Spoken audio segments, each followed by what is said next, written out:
member states of the Economic Community of West Africa, ECOWAS, are becoming worrisome over the continuous closure of Nigeria's land borders. Nigeria's land borders, which was closed last year, August 2019, effectively banning the import and export of all goods through the borders as part of measures to tackle smuggling and promote consumption of locally produced goods, is constantly under criticism by neighbouring countries in West Africa.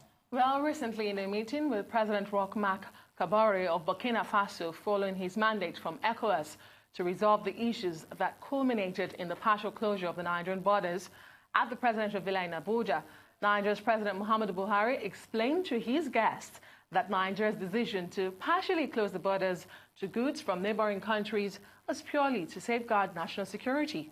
According to President Buhari, the inflow of weapons, ammunition and drugs have witnessed a decline in banditry using such weapons since the partial closure of the border. So joining us now to discuss the President's view that has been a drop in influx of small arms and light weapons since border closure came into effect are two experts, Ona EKHOMU and Kabiru ADAMU. With us here in Lagos is Ona EKHOMU, Dr. Ona EKHOMU, a security expert and President, Association of Industrial Security Safety Operators of Nigeria. And from our Abuja studio is Kabiru ADAMU, Dr. Kabiru ADAMU, Managing Director of Beacon Consulting Limited, a firm providing enterprise risk and security management. It's a pleasure having you here. Like I was saying before, I'm looking forward to your new book. You know, that shared a lot of insights in this. But I just want to ask you real quickly. Like the President said, I'm talking to you, Dr. Ona EKHOMU, and I'm also going to go to you, Dr. ADAMU in Abuja. Like the President said, do we have visible evidence that the border closure has reduced light and proliferation in this country? Well, the proliferation of small arms and light weapons has been a big problem in the region, the sub-region, West Africa. I have about 500 million pieces floating around.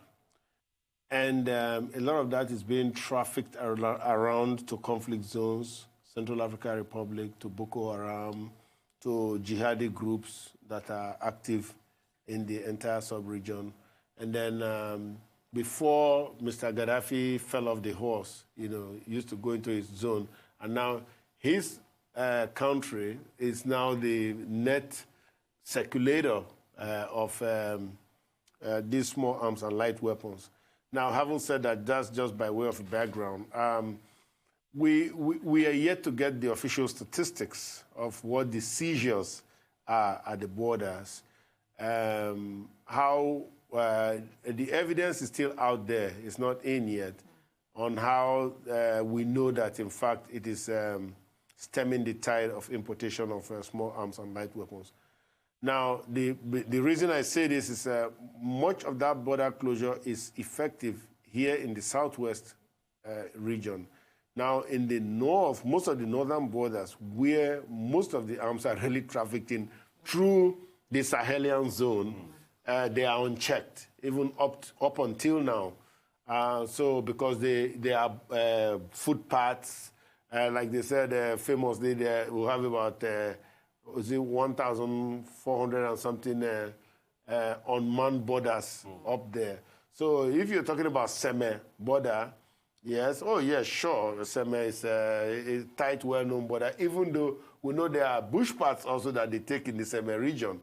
But these are well-known to customs because they've been it's a small area and they're very active. But in these very vast areas of the north, starting right from the LCB region, LCB's Lake Chad Basin region, all the way Katsina, Sokoto, down on the western flank, all the way down to Kwara and even Oyo in the southwest. Those areas are really not properly policed. So if you give me statistics, first we don't have those statistics from Seme border anyhow, but even if you give me those statistics, they'll just show a very small and very partial photo of what is going on here, because much of our borders are really unpoliced as at even this moment. Okay, I'd like to take the conversation to Dr. ADAMU in Abuja. Dr. ADAMU, what would you say about this? Yes, just to clarify a bit what Dr. Ona has mentioned, In terms of kilometers, we have over 4,000 kilometers of borders, and this includes land, sea, and of course the airports that we have. Now, out of this, the Nigerian immigration, and to an extent the Nigerian customs, has posts in about less than 200 posts to man these 4,000 kilometers. Now, about 1,003 unofficial borders exist in the country. And unfortunately, I don't agree very well with Dr. Ona when he says most of it are in the north. The reality, based on the statistics available, is that this spread across the country. And unfortunately, most of the arms that have been arrested in the past were either in the airport ports or the seaports, especially in the Niger Delta area. Now, that is one. The other clarification I would like to give is that the government does not believe it's implementing a border shutdown. What it says it's doing is a border drill. In other words, it's a security exercise to check the proliferation of arms into the country. There is no government official that will come out and use the term border closure. What you hear them say is border drill. So I think we need to get that clarification. Also, very importantly, is to take cognizance of the multilateral, especially international, and to an external sub-regional recommendations. As far back as 2004, ECOWAS came out with a convention on small arms and light weapons and recommended for all its members to set up commissions. Now, unfortunately, Nigeria is yet to set up that commission.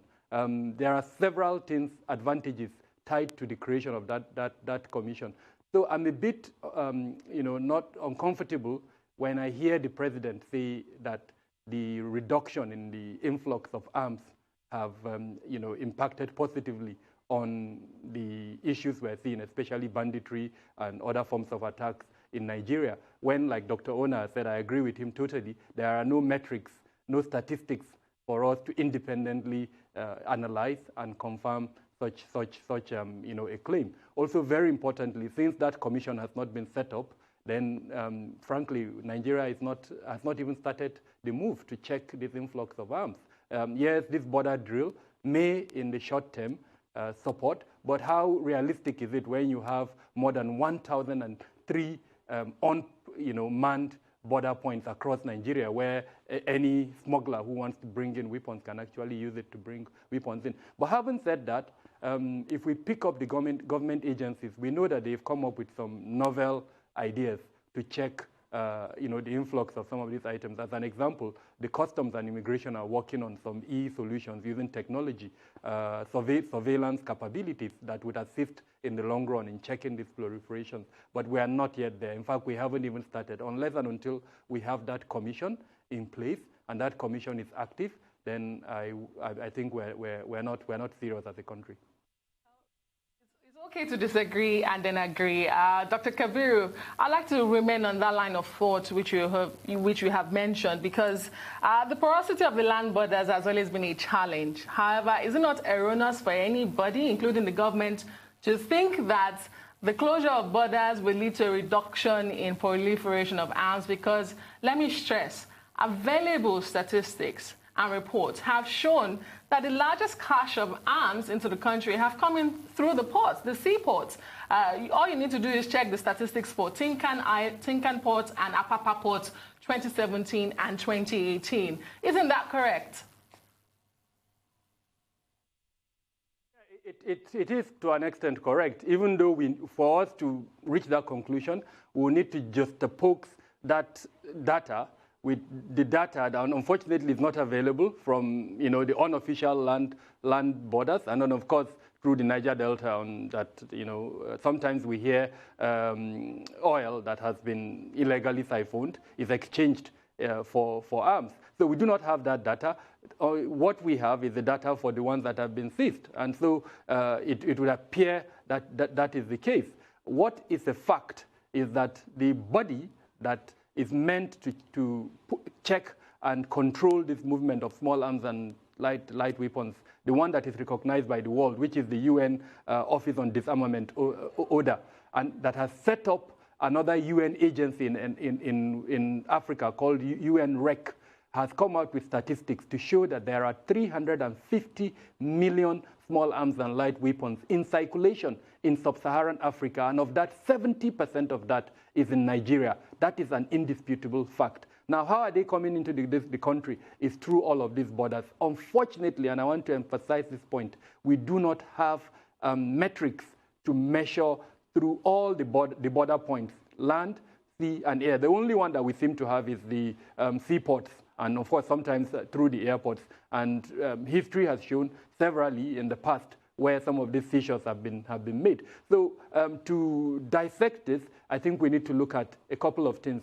Firstly, the personnel that work for the border control agencies, especially the customs and Nigerian immigration. There are so much accusations around corruption and other allegations around surrounding their activities. Of course, equipment deficit is another factor. Then, of course, even the integration of the equipment that they have with the requirement of the world bodies. Because remember, Nigeria is not in isolation. Nigeria is among the Committee of Nations. So whatever we're doing, we have to do it in tandem with the world, the standards. So where we have technology that is not integrated to the requirements of the world, then it means our successes would be questionable. So bottom line, it's very difficult really to reach the conclusion that I heard you made when you say, for instance, that the seaports have, that's where the highest seizures are made. Because frankly, I do hate to interrupt a line of thoughts, but we have to go on a quick break. And when we come back, we'll bring this conversation back to the Lagos studio where Dr. Ona EKHOMU is itching to respond to some of the things you've said. We'll be right back.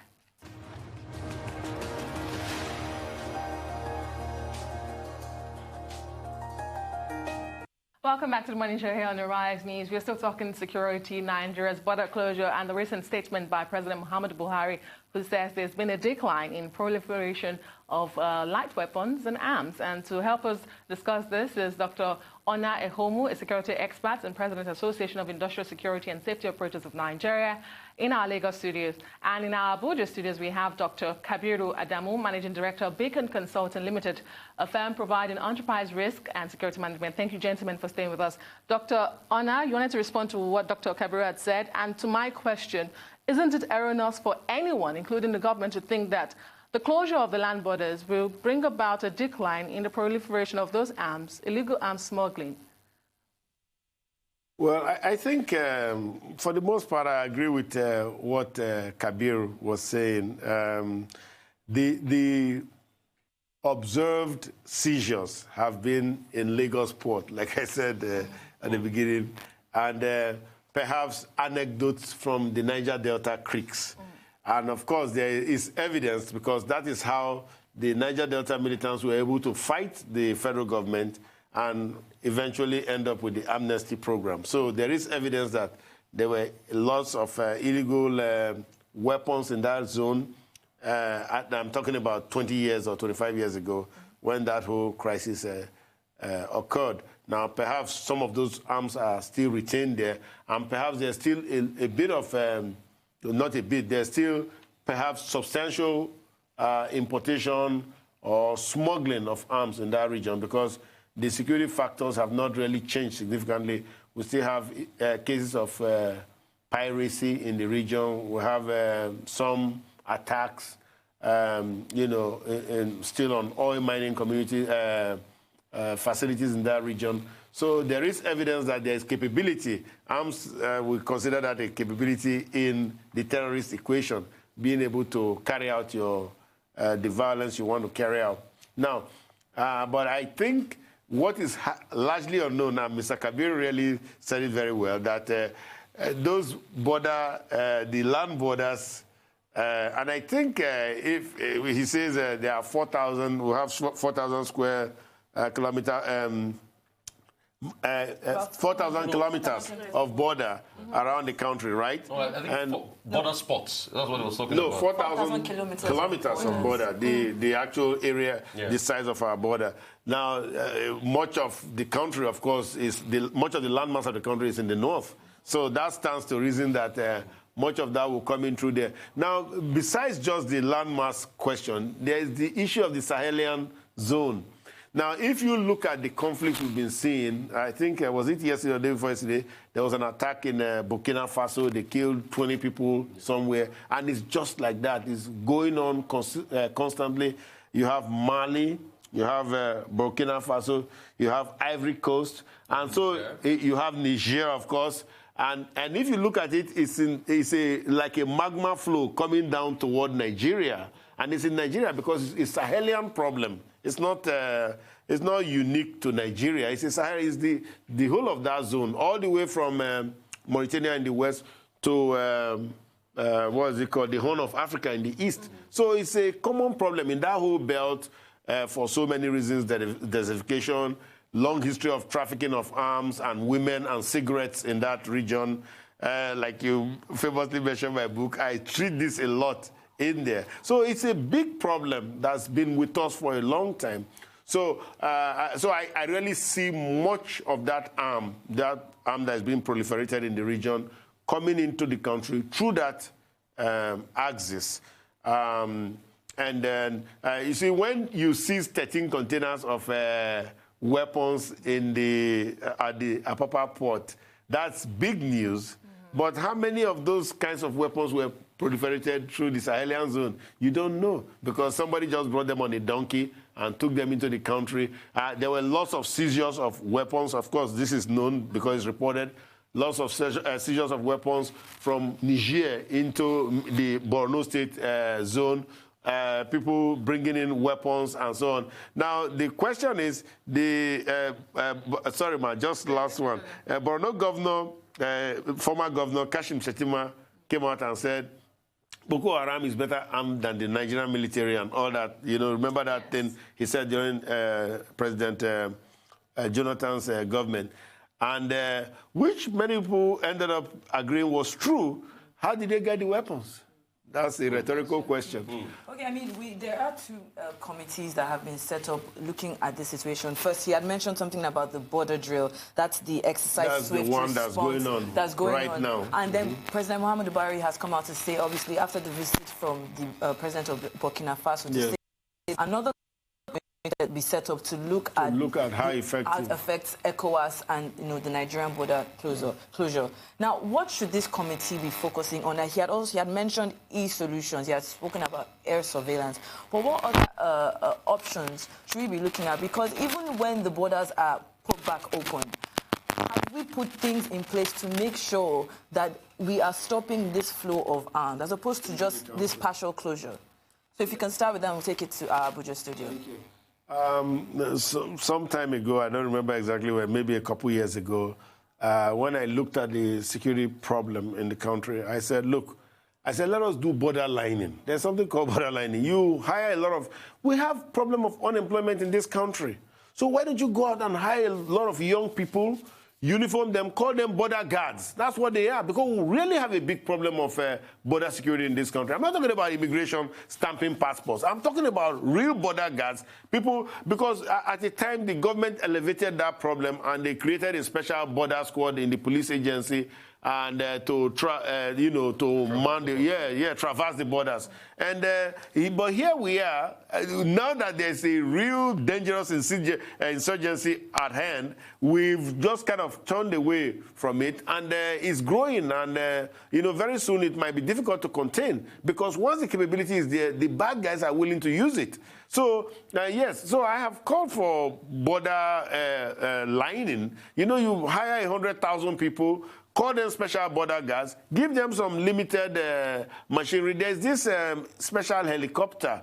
It's a two-man copter from Germany, very cheap, to operate and everything. It uses like a machine engine. You put it in the air to actually surveil the borders, so that when there's an interdiction, you call in the land forces, you call in the response forces to go in there and interdict. You can use drones and weaponized drones, and in case they are hostiles, you attack them. So these are things, there are options that can be exercised in this regard. And I'm happy you mentioned that, because at some point in time, this pressure is going to be unbearable, even for the Nigerian government, and they're going to open the borders. So what happens then? Definitely. Let's take it to our Abuja studios. Mr. Kabiru, what do you have to say about this? What other options should we be looking at? He's mentioned borderlining. You've spoken about the e-solutions as well as air surveillance.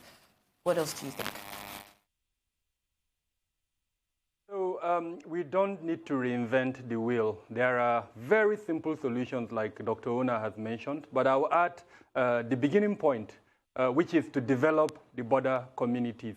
We need to get their buy-in. A couple of years ago, I did a research in Cross River, in Boki local government, the border between Nigerian and Cameroon. And I was shocked. The last village in Boki, just before you cross into Cameroon, on the Nigerian side, frankly, there was no government presence.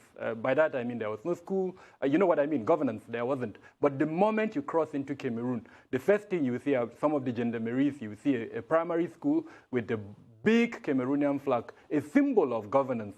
Now, let's start with developing the border communities. And by doing that, get their buy-in. That means we already have something like what Dr. Ona is saying. If you get their buy-in, it means they will be supporting you as against working against you. All you need to do now is go to Katsina. A couple of weeks ago, the member representing Jibia local government in the House of Rep stood up in the parliament and told the world how residents from his town were actually working against the government border drill policy because they are benefiting from smuggling.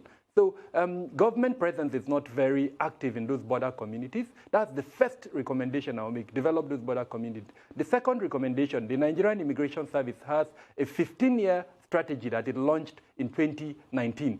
Now, government needs to come in there. We need to see collaboration between all the government agencies that have one or the other form of border management responsibility, and there are so many of them. Unfortunately, currently, they are working at cross purposes.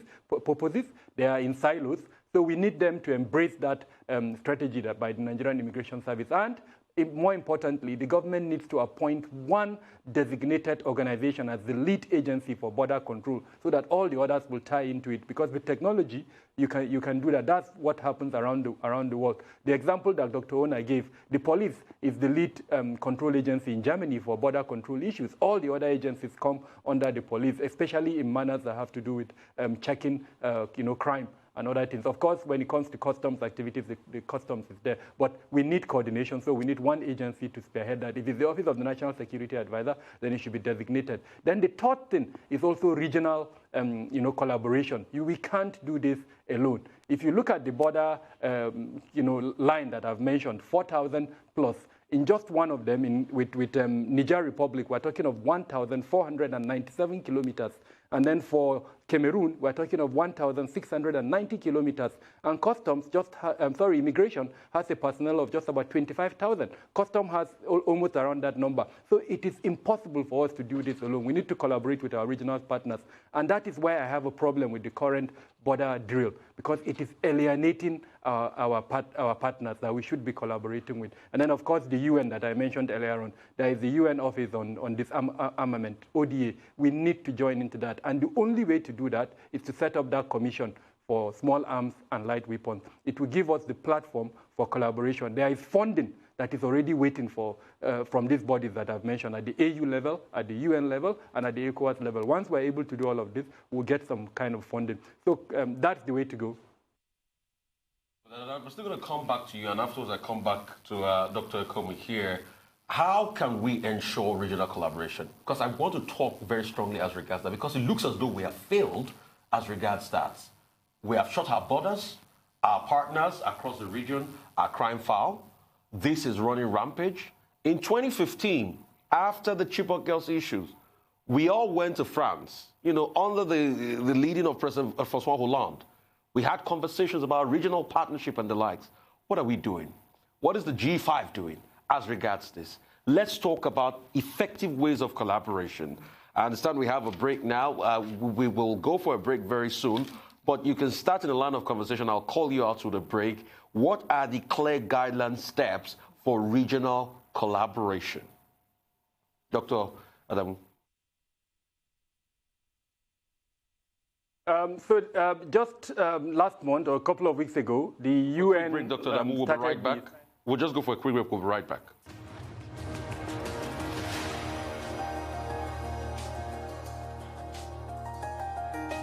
All right, welcome back. Still the morning show here on Arise News. And we're talking about, small and light arm proliferation across the West African coast and across Africa in general. I did pose a question before we went on the break. The question was about how can we ensure regional cooperation, true regional cooperation, that is going to stand the test of time? Because it looks as though this regional cooperation conversation is just as fast as it exists currently. Dr. ADAMU, you take it away from Abuja, and afterwards I'll come to Dr. Ona EKHOMU in Lagos. All right. I was just saying that a couple of weeks ago, the UN at its extraordinary summit launched what it calls the Silencing the Gun initiative. And under this, it took consideration of international, continental, and regional policies already in existence for the arms control of small arms and light weapons. Nigeria was a part of that initiative. So we already have the platform. That's the first point I want to emphasize. As a member of the international community at the UN level, at the continental level, that is at AU, and then at sub-regional level, there are several treaties and conventions that Nigeria has signed. What is remaining is for us to implement those conventions. I've been mentioning in the course of my conversation the Convention on Small Arms and Light Weapons by ECOWAS, and all the 14 member states of ECOWAS already have that commission. This came into effect in 2004, where in 2020, Nigeria is yet to have that commission. I know there was a bill passed in the Senate last week. It passed its first reading.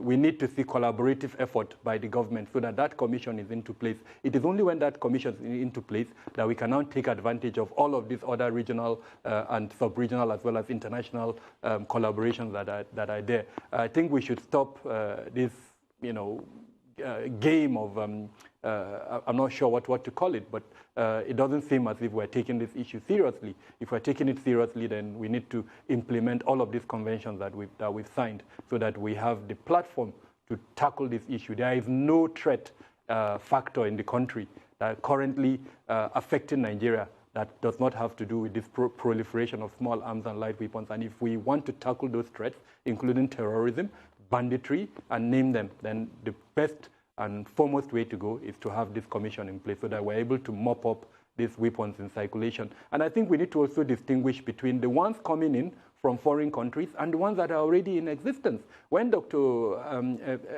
EKHOMU said earlier on that the issue of terrorism in the Northeast is aided by the influx of weapons from foreign countries, especially Libya and other crisis zones in the Sahel. I think evidence speaks otherwise.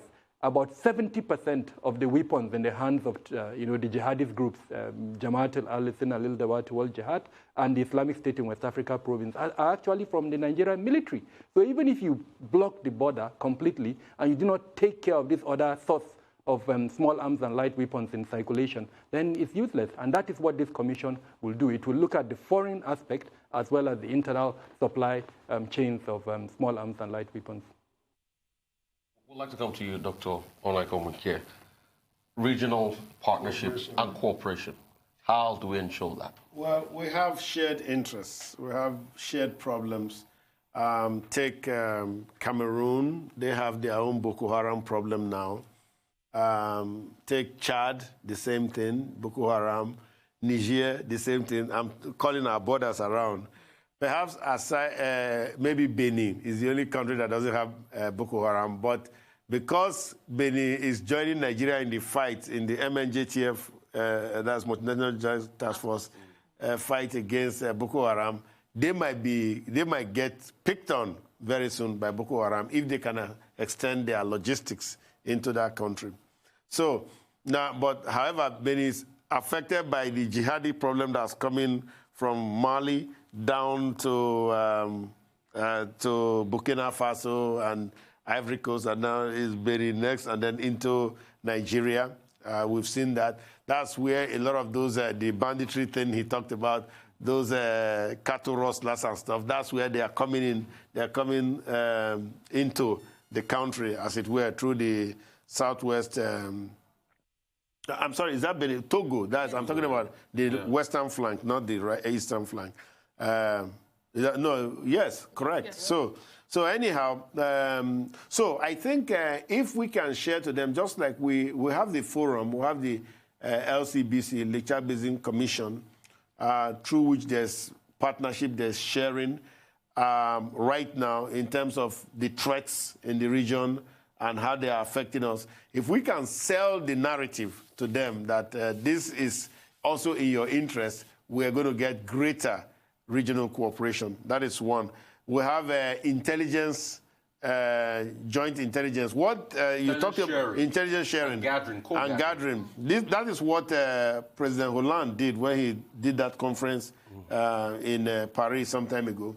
And he was saying to the French-speaking countries, look, you got to share intelligence with Nigeria. Now, this thing is becoming a regional problem, and it's going to affect you very soon. So we must help Nigeria kill the problem it has in your own interest. So how do we do intelligence sharing? We must train. We must do joint training. We must have agreements in place. We must have pacts in place. And we must have channels, structures, and processes in place to exchange intelligence on this particular issue, the issue of arms smuggling, arms proliferation, and then terrorism. Because for a long time, let me tell you the importance of this, for a very long time, in fact, Boko Haram itself started right on the Niger border in a village called Zagi-Biriri in Yobe State. And the Nigerian authorities were very much aware of the violent nature of the jihadi group, but they didn't do anything. The Nigerians were oblivious to it, except when we had the big fight. Okay. But the point here is we must have that training. We must have the sharing. We must have what is it called? Pooling of our officers from time to time, such that they can have the same realities and then perhaps begin to attack the problems. Okay, as we wrap up in 60 seconds, let me come to you, Dr. Kabiru in Abuja. We've spoken at length about this issue, but I feel like we're forgetting one important component here. Are we not overlooking the inefficiencies or the self-evident connivance of those men and women who man our borders at the moment and the role they play in trans-border security and illegal shipment? In 60 seconds. Yes, I mentioned that in the course of my conversation, the allegations of corruption surrounding the activities of some of these border management agencies, their officials. It's on record that the current DG of Customs, when they arrested a particular shipment, I think it was in 2018, he confirmed that some of his staff were complicit in that particular shipment. What we haven't heard is what he did to those staff, whether they were tried under the laws of that organization, and then beyond that, subjected to the criminal proceedings or whatever it was that our laws as a country says. So I agree with you totally. There is a need for staff vetting. There is a need for pre-employment and post-employment vetting of all the staff that are involved in border management of one form or the other. That's beyond the deployment of technology to ensure that even when you trust somebody, there is a level of control over him, CCTVs and other elements. Thank you very much, Dr. Kabiru. Thank you so much. Dr. Ona, we're closing the show. 60 seconds. How critical are these people? Well, I think they are very important. They are the most critical line of defense. It's called the necessary human being concept. People have to make multiple decisions about something. So this is something that not even technology can do for you. So human beings have to decide, am I going to let this in? Is this in our national interest? Right. Does this guy look right? Does it look like a criminal? And there are so many things, we do as human beings, so many decisions we make that technology can never make for us. So sometimes that technological argument is a simplistic one. But I think, yes, they are very important. And like he said, they should be vetted and they should be profiled. Lifestyle profiling should be brought in there and so on and so forth to ensure that they stay honest and most importantly, impunity. Okay. Punish them if they are found wanting. Thank you so much, gentlemen. We cannot thank you enough, Dr. Kabiru from our Abuja studios and Dr. Ona EKHOMU for joining us this morning. That brings us to the end of the show today. I'm Adesima Moran. I'm Rufai Osini. And I'm Sheito Asigari. Thank you for watching. You can also follow us on all our social media handles showing now on the screen with live streaming, of course, on worrisome.tv.